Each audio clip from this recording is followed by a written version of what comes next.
Welcome to Unsung Heroes Live. Life's biggest questions are answered through intimate conversations with people just like you who've risen above life's challenges and desire to share their knowledge to help others.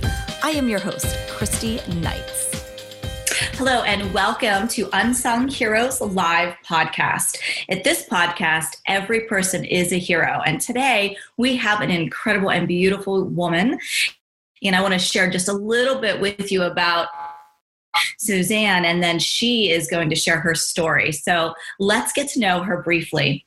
Suzanne Lavoie Salmon has a master's in social work with a concentration in international and community development from Monmouth University. She has also served in the fields of hospitality, retail customer service, education, and marketing, including positions of management and training. Additionally, Suzanne has volunteered with the American Red Cross, her local church, and community. Following her MSW graduation, Suzanne presented a paper at a global conference in Chicago on the topic of disasters and mental health. She has served as a public speaker at multiple venues and currently volunteers as a role player in a social service performing arts group.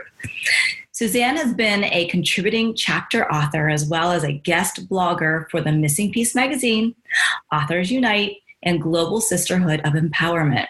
She was recently interviewed on Bold radio station by her publisher, Heather Andrews. Suzanne loves to travel, but has a special passion for Lake George and the Adirondack region in upstate New York, which is the inspiration and setting for her debut book, Night Shift, and future books in this series. For additional information, which we will repeat again at the end, can be found on Suzanne's website at www.suzannelavoiewrites.com. Or you can follow her on Instagram, Facebook, and YouTube. Welcome, Suzanne. It is great to have you on the show. Thank you so much. I'm so excited to be here. So share with me, Suzanne, how you and I met. I think we've got a really cool story. Yes. Well, I'm very active on social media, and I love to write. I've always had a passion for writing, and a post popped up on my, one day when I was searching, and I don't believe it was a coincidence. And I had seen your post about how you were looking for authors for a book compilation you were doing about suicide survivors and also how they thrived and gotten through. And, and I just looked at that and I'm like, wow, this is something that I could really relate to. And I looked at it and I'm like, okay, I have to be very vulnerable about it, but I just felt like I wanted to share because I had experienced it, I had been through it, and I really wanted to get my story out there to help people.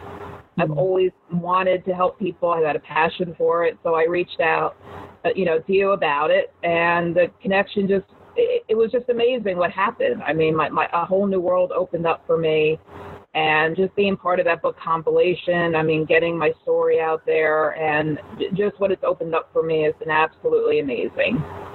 Yeah, what an amazing story that you share. Can you share with us a little bit about how you gained the courage to share your story?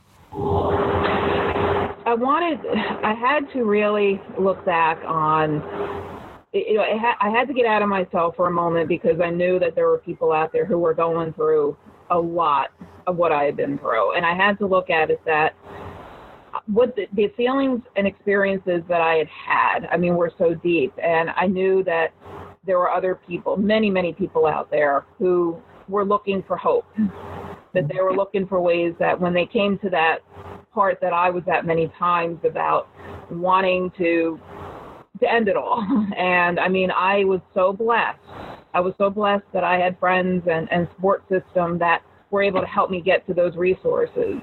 But I also know that there are many people out there that maybe don't have that support. So if my story could be that support, could be that one reason why somebody doesn't want to end their life or hurt themselves or whatever that is, that's why it was so worth it for me to get to that point where I wanted to write that chapter. And, it was just getting out of myself and my own stuff and realizing that what I had been through was meant for a higher purpose. I love that feeling of having that higher purpose and really allowing, the difficult times in our life to serve as life lessons instead of tragedies that really kind of take us under. So share with us a little bit about your journey, your life story, and the struggles that you may have had. Sure.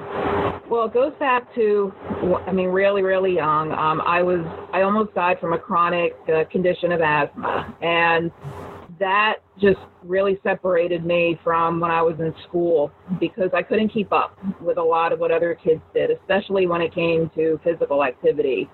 And also anytime there was stress, I would just immediately go into a severe asthmatic attack. And unfortunately, there wasn't the awareness back then that there is now. And a lot of people thought I was making it up to get attention. And that was really hard. And I was labeled as the weird kid. I was very, very shy, and I kept to myself a lot. And I was bullied, not just by kids, but unfortunately teachers back then. Oh my goodness. Yeah. It was really bad. There was one time I wanted to play an instrument, and I did play the clarinet for a couple of years. It was my 5th and 6th grade year. By the time I got into intermediate school, I wanted to be in the performing arts band or the marching band.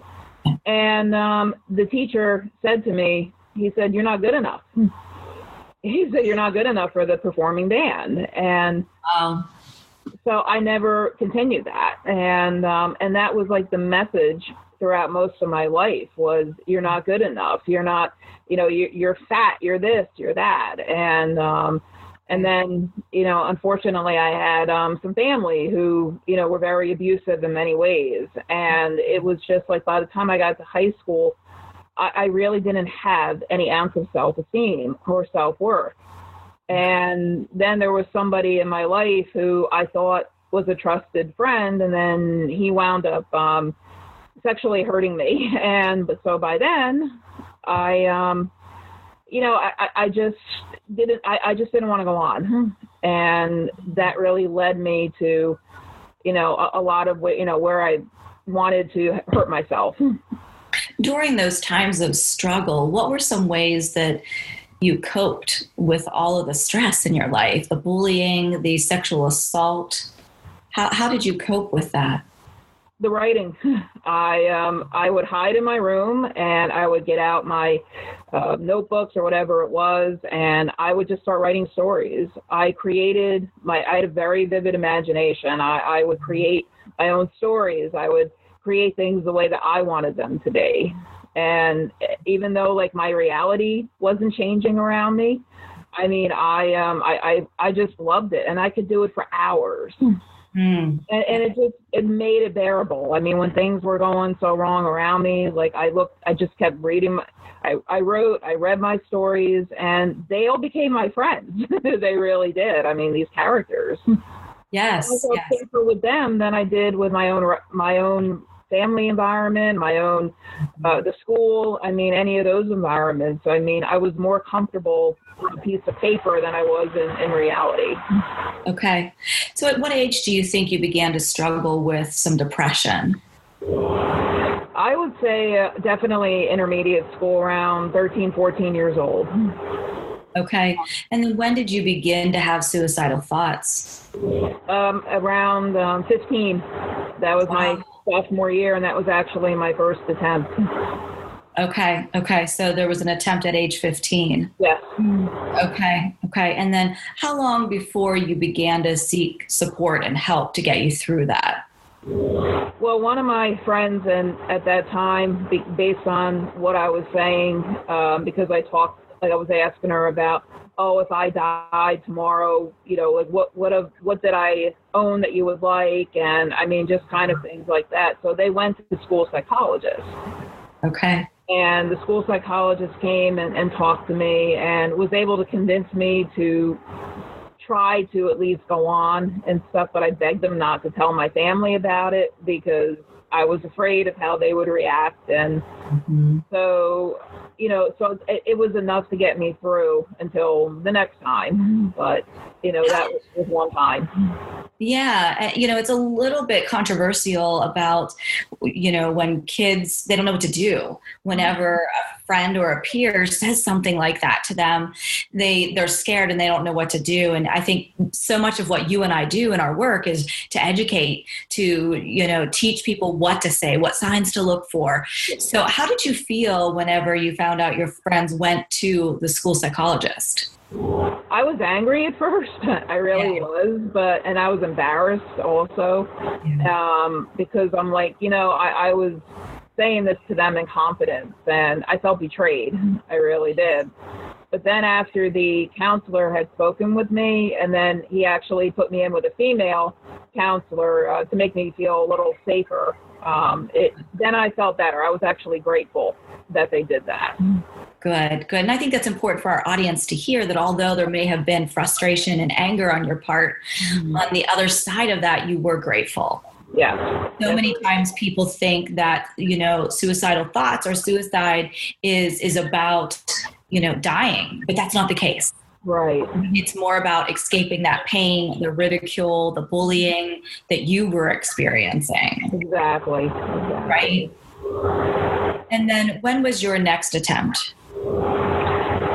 That would have been I'd say around college time. I was dealing with my father's alcoholism had really gotten out of control around that time.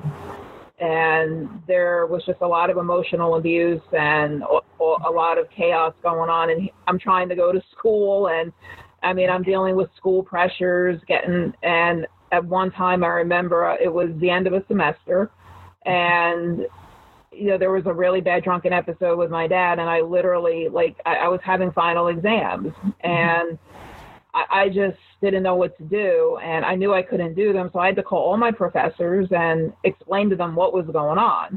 Okay. And thank God, they were wonderful about it, but again, it just made me feel like, oh my God, I can't go on like this. And so it was around that time that was my other attempt, because it was just between trying to get everything done and the chaos with the alcoholism, and again, not feeling good enough, feeling like I was the cause of everything. So that was another time. Okay. How did you cope with the alcoholism? I think that's very common. If you could share with us some of those skills that you found to deal with that. When I was, when I was in college and able to get around on my own more, I joined what was called Adult Children of Alcoholics. Yes. And I love support groups. And it was the first time that I felt like people understood me. Good. And for the longest time, I never felt understood. I felt like I was swimming alone, and it was really tough. And that added to the feelings of suicide, because not just the attempts, but there were multiple times that I actually thought about hurting myself without even trying to attempt. And during that time, and I shared about it even in the group, that, I wanted, and I also struggle with cutting. I did a lot of, the self-cutting and everything, because even though I didn't attempt a full suicide attempt, I would take a box cutter or something, because I worked for a retail store and we had our own box cutters, and I would take that at times, and it was pain I could control. When things were so bad. And I hadn't shared about that for years with a lot of people, and I started sharing about it then, and then I realized I wasn't alone, and there were other people that were struggling, and I started doing reading, some devotionals. I got involved with my church, and it's like it. I shared about this actually in my chapter with the book, that I was in a cave. I felt like I was in a dark cave. I couldn't see anything in front of me, and then all of a sudden there were these little slivers of light that were coming through, and that's what the support groups were for me, because they were showing me that there were people going through utter chaos like I was, and they were coping, and they were getting through, and they were finding better lives as a result. Yeah, let's just hit this home a little bit more, because so many people struggle with group setting. They don't feel that they're able or strong enough to be in a group setting. So can you share with us the benefit you found in being a part of a group? I loved it because, again, it was just wonderful being with people that went through what I did and they understood because, I'm sure anybody who's listening has been through where they shared something and somebody doesn't relate to it. And it might be like, well, it could always be worse, or there's somebody going through something even more than you. And then that doesn't help. That doesn't help. And just to share with other people who had alcoholic family members or even friends. And they would say, like, you know what? I know how you feel. It's okay to cry. It's okay to get angry. It's okay to curse or do whatever it was. And it was just so freeing. I could finally talk about things that have been pent up inside of me. But then we also shared about, it wasn't just about going on about our negative experiences. We shared about a topic. It could be self-worth. It could be something on one of the steps, or trying to understand how to take care of ourselves. And so it was very empowering at the same time. Like, while we were finding support for what we were going through, we were also learning coping mechanisms. We were strengthening and empowering. So, and that's what always got me through. And then they shared materials. We could buy books. They had printouts, and sometimes some of us got together even for like coffee afterwards, or we called each other on the phone. So having that group, it just expanded my world into knowing that I wasn't alone. Yes. So many great benefits. And I love that, that support system then reached out to your everyday living. I think that's so important. Yes, definitely. Good. So after that hour and a half, that we were there, you had to go back to everything and you needed to have those skills. Yeah, absolutely. So talk to us a little bit about that journey to healing. So you're part of that group process. And then what was next in your life? Well, I had gotten my degrees, and then I did get married during this time too. And unfortunately, that was a very, very horrible experience in some ways, a lot of domestic violence. But okay. It was during this time that, after that whole time, when my marriage fell apart, I rediscovered myself, and I was able to go back to school, and I got a master's degree in social work, something that I always wanted to do. And again, because I had been through so much, and I was working at a counseling center at the time as an administrative assistant, and the person who was my boss had said, you know what, you've been through so much, you have such a good heart that you need to get this degree and you need to help people. Yes. So, that's what I had done. And that started my healing, because when I went back to school and I started learning about all the different parts of social work, and I'm like, wow, this was me. And so, and I started engaging with clients. Like, I worked with 9/11 survivors for one of my internships.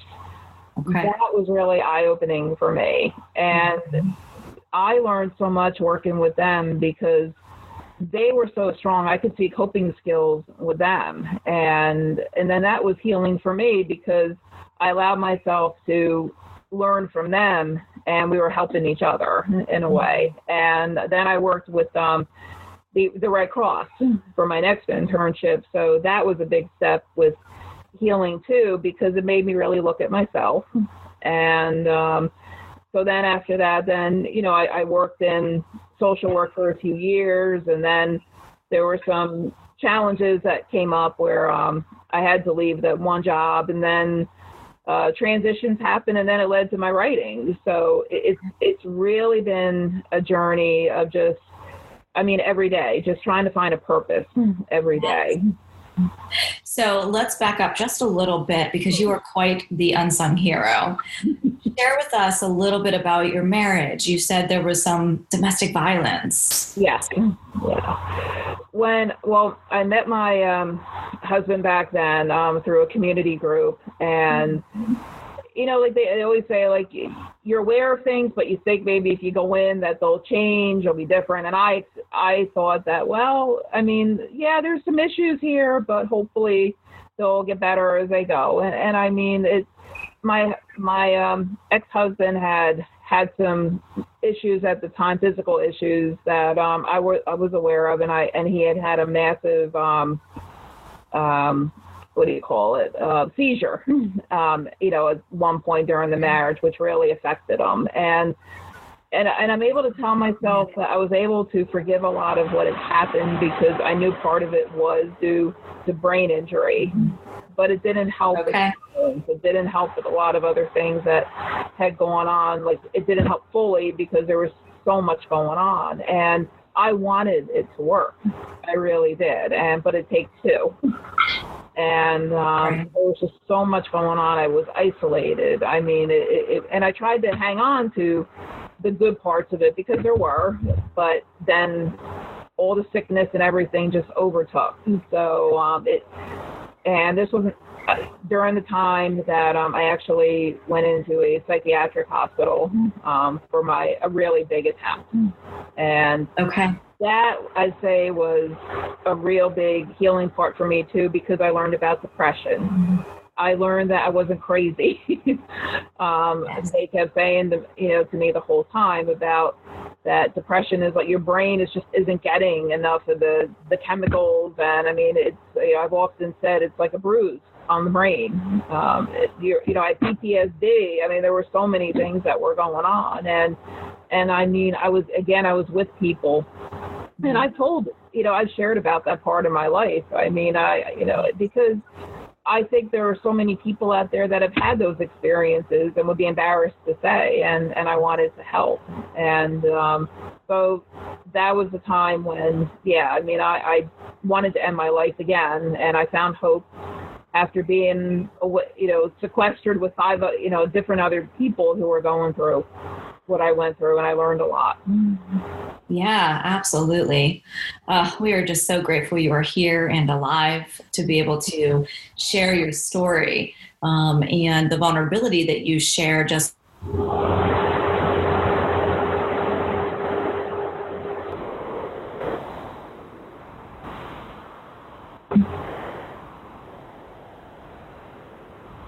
there.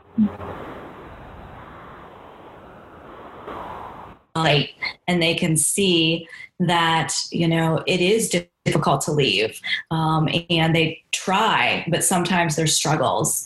Yeah. So, being able to share that journey, we're just so thankful for you. Thank you.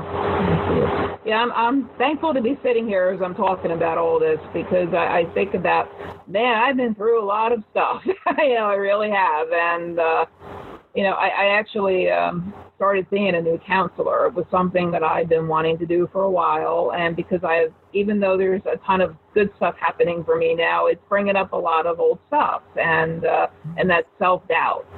And so it's, she said to me the other day about, I noticed that you laugh a lot when you talk about stuff that you've been through. And she said, but it's okay to just say it the way it is and feel upset or feel angry about it. And because it's no laughing matter. And I was like, wow, I never thought about that before. And again, just being vulnerable and open to new perspectives, that's been a big help. Absolutely. Absolutely. And it takes courage to be in therapy and to sit there.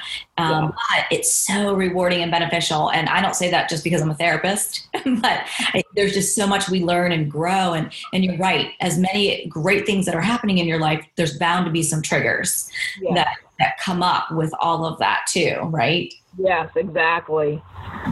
Okay, good. So share with us some of the, as you were learning about depression, share with us some of the myths about depression that you've learned or that you've run up against.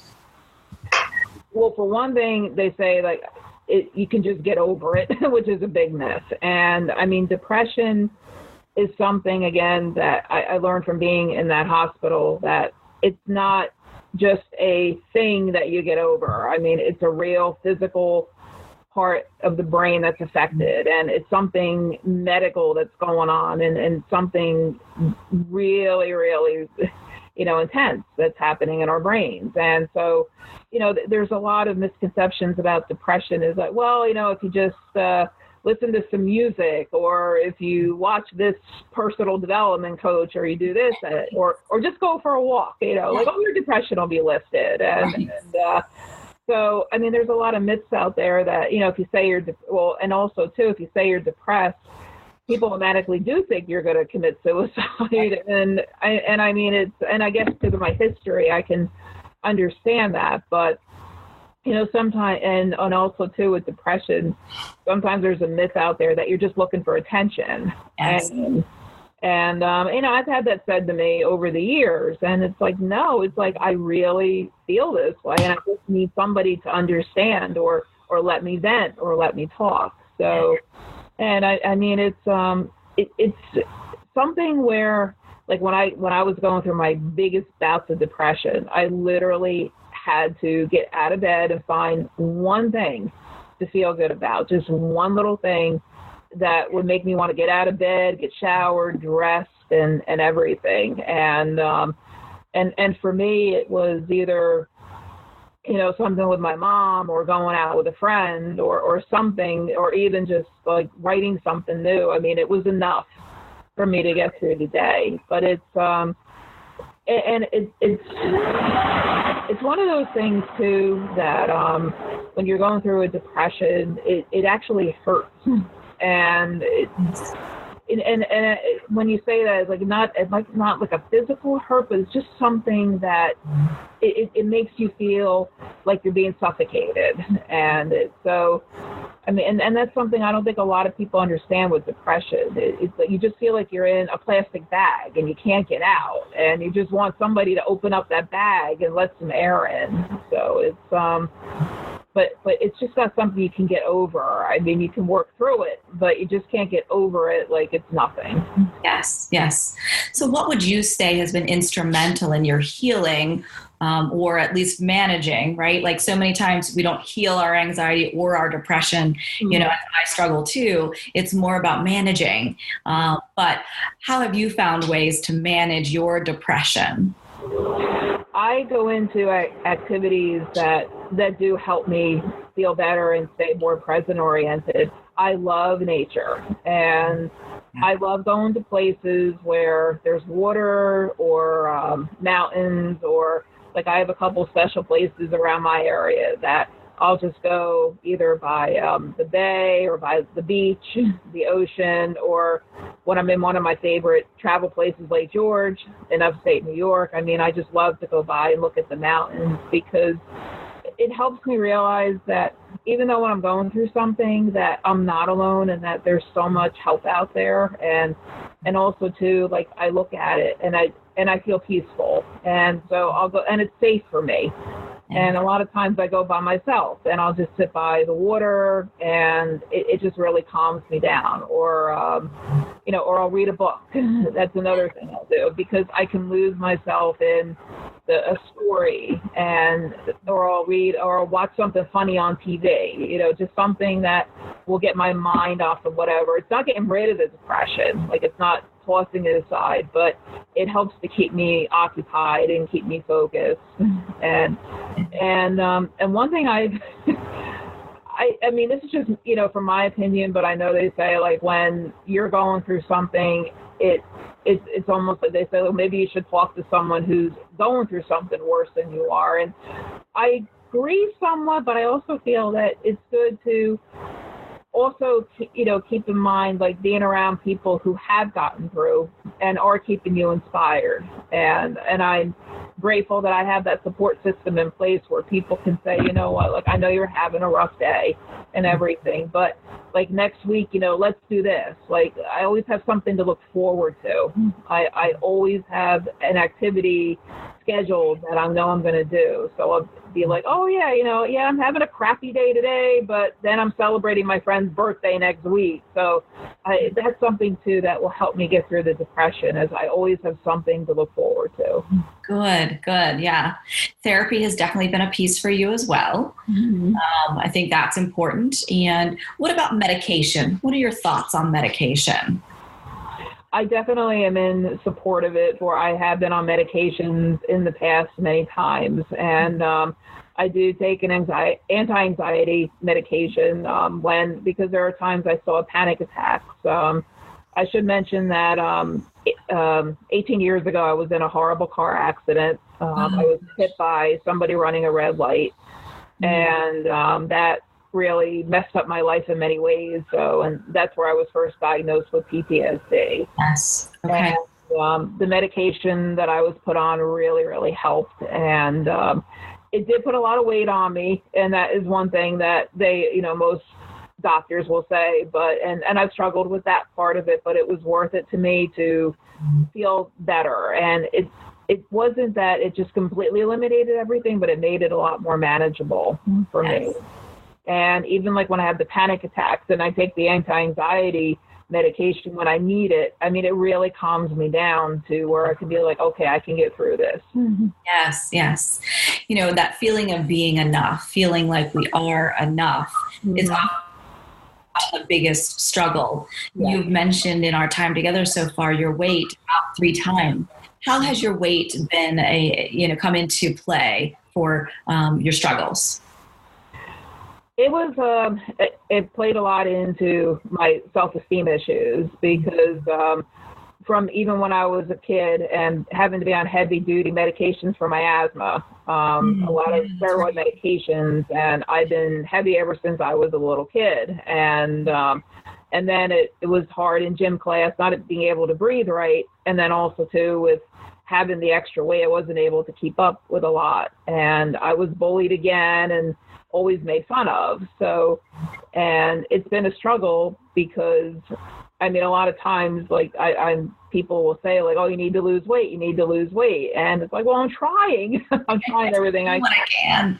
Yes. And that just makes me feel even worse. And that actually was one of the reasons I did try to kill myself, because it was just things were being said to me about how heavy I was, and I didn't feel anything good about myself at all. And I mean, I've tried, I'm learning different techniques even with that today, and something I'm going to, get into with therapy about it. But it's a lot, because I see other, a lot of people going through it too, that struggle with weight, and even doctors, will get into, you come in and you could have an issue going on. They're like, we got to lose weight. Like, well, what if I came in and my head was chopped off? Would you still say I needed to lose weight?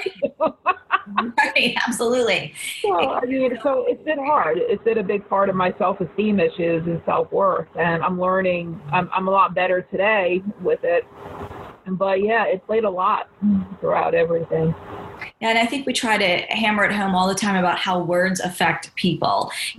Words hurt people. Choose our words wisely. We drill that into our kids' heads, but yet even as adults say dumb things. Yeah. And I think that, you really shared a prime example of how words were so hurtful about something that you fought with, and wanted to end your life because of something somebody had said. Mm-hmm. Yes, many times. And I mean, words do hurt. And especially like what I'm seeing out there today. And unfortunately, I know of people, even on my Facebook list, I think there's been about 15 people since I've been on Facebook who have killed themselves on my Facebook list. And I mean, it kills it. I mean, that's one of the, that was a bad pun, but it's just what makes me upset. Yeah. It just really gets to my core. And I just heard of 2 more on my Facebook list last week that overdosed. And I mean, it's rampant. And that was a big motivator too when your compilation came up, because I had known, somebody on my list who had killed herself because she felt like she couldn't be there for her kids and couldn't provide for her kids. And I'm like, I got to get my story out there, because, and just so much going on with that, and people feeling like that this is the only thing that they can do. And there is help out there. It may take time to find that support system, but there are caring people out there, and everybody is worth it. And that's what I want to stress out there. Like, no matter what anybody says, I mean, you are worth it. And there are people out there who will appreciate you, just like I found for myself. I mean, I can't even believe what my tribe looks like today compared to years ago, and it's amazing. Yeah, and you know, just like we were saying, words can hurt, words can uplift, and they can edify someone, and they can just open up doors. So talk to us about how powerful words have been in the development of your first book. In with Night Shift, right? Night Shift, yes. Night Shift was so special to me to write because it was based on my personal and professional experiences. It's a motivational fiction story, but it is inspired by a lot of what I went through. And it's a story about a woman who is in her 30s, and this is about where things changed for me, who started a new career, and she's trying to find herself. And even though she had a very traumatic past, and bits and pieces are going to come out because this is a series, and it's going to be revealed more and more. I cannot wait to read the next book. Aww. It's amazing. People keep saying, like, you got to write faster than June. So. Yes, I just love it. So go ahead. I'm sorry. That's okay. So she is like overcoming adversity in the book and starting a new career, and she's got a sister in the book who is going through her own issues. And I mean, there's just so much going on, and she is having this self-doubt and trying to go on. And that's a lot of what I've been through with my journey. I mean, trying something new. And again, like even when something is good, it's like, okay, am I really good enough? Am I really able to do this? So with my book, it's this journey of this character who, again, was inspired by a lot of what I went through, trying to find herself, trying to rebuild. But then I have a support system for her where people are in her life and they're encouraging her. They're seeing the best in her, and they're saying to her, and like people have done for me, they're constantly saying to me, like, you are worth it. Like, you have this potential. You have this skill. You have this. And for the longest time, it was hard for me to even believe that because I'm 46 now. And I mean, for almost 40 some years, I had heard opposite. And then ever since I wrote for your book and everything, and my circle has just blossomed. I mean, I have all these people in my life now who are like, wow, you know, we see this in you, we see that in you. And it's just really starting to, my whole outlook has changed. And I can't even say, like, I mean, just even 6 months ago, I can't even believe like how my life has changed. And I get up now in the morning, I'm excited. Like I didn't even want to get up in the morning for so many years. Now it's like I'm up early and I can't wait to get into the day. I'm excited about life.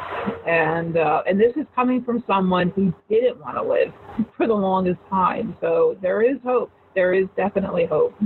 Absolutely. So share with us some of your new projects, because I'll tell you, every time I open up Facebook with you, Suzanne, there is something new going on. Yeah. So share with us, since Night Shift was published, what's been going on?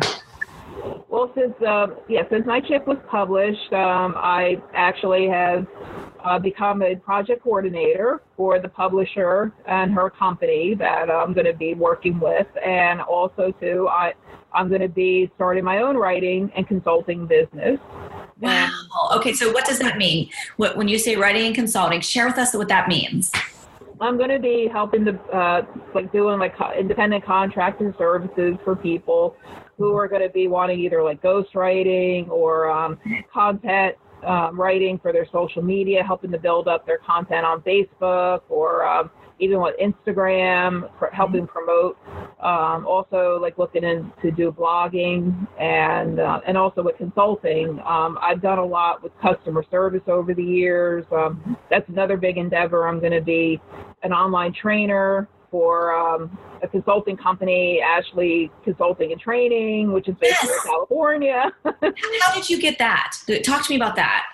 That was through a mutual friend of my publisher, Heather Andrews. There's a wonderful woman I met through her, and I had a call with her one day, and I just happened to mention that, I have this passion to help out and train about customer service, because I've done that for about 25 years, or longer in different ways. And there's such a need for it. And I just mentioned this, I put this out to her. Well, 3 days later, she messages me and says, you got to do this webinar. This company is looking for people to do free webinars. And she said she needs customer service. So I connected with her, with the owner of the company. And then I did this webinar on January 29th, which went very, very well.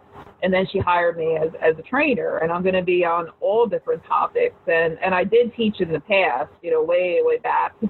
And so I'm excited about that. And then I'm doing my own book compilation. Oh my gosh! Yes. And I just made the announcement on Facebook today about it. And I signed up. I said, I'm interested. I want to hear more. Oh, yeah.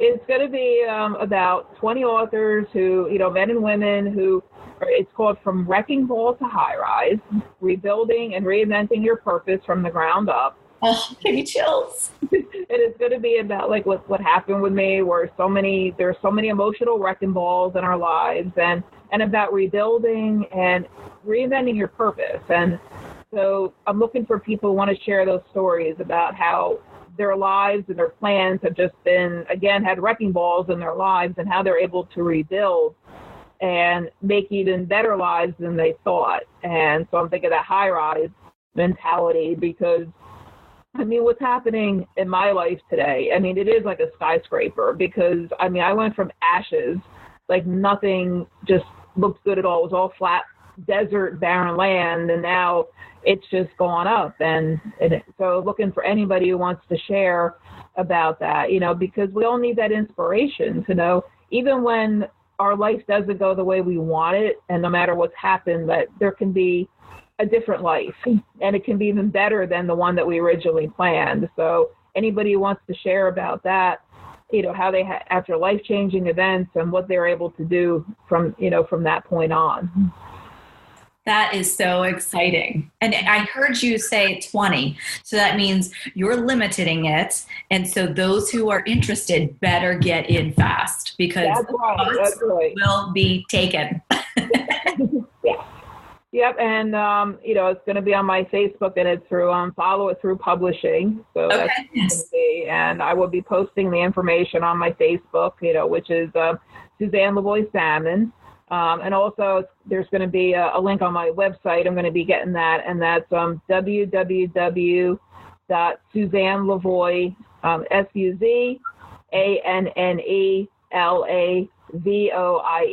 writes.com. And so I'll have that link. But yeah, so many exciting things. And I'm working on my second book for the Night Shift series. Yes. Where can the audience get your first book? Because it was phenomenal. It's on Amazon right now, and it's in paperback. And then I'm also getting it ready to launch as an ebook, so it will be available for that.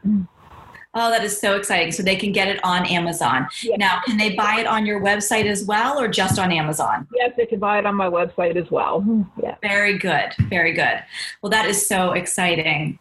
It has been a joy to share space with you. So share with me, Suzanne, as we've talked about your life and what you've been through, if you had to write a thank you note to one person, who would it be and what would it say?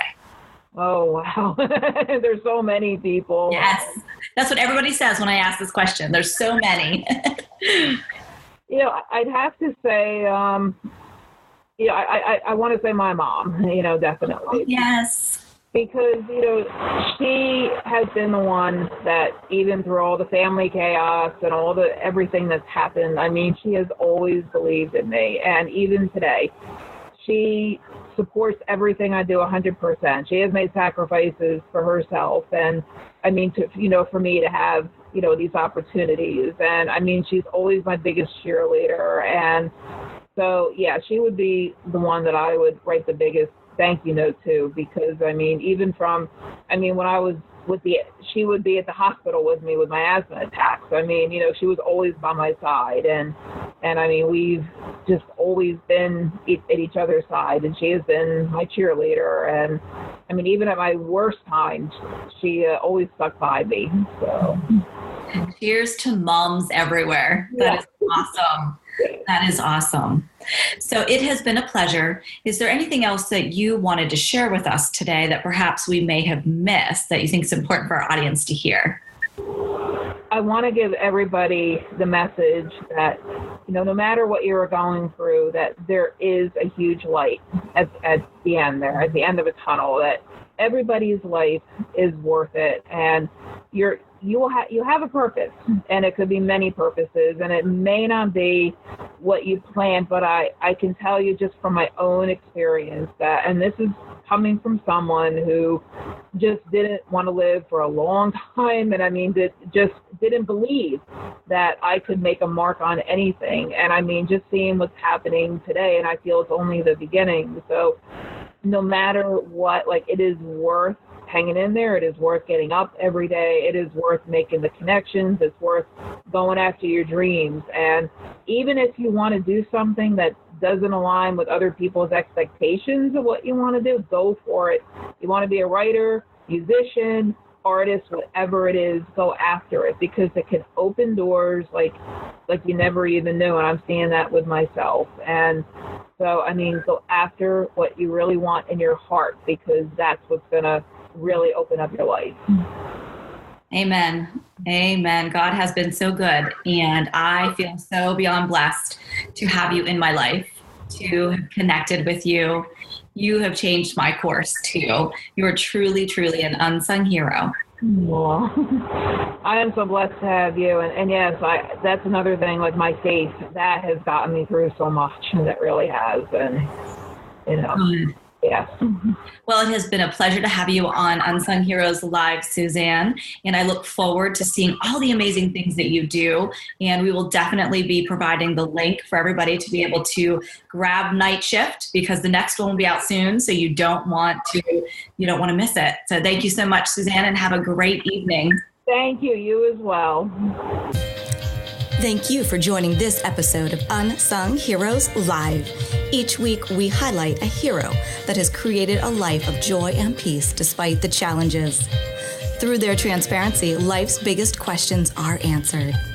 For additional resources and community support, go to www.christyknights.com. Until next time, I'm your host, Christy Knights. Be real, be raw, just be the hero that you are.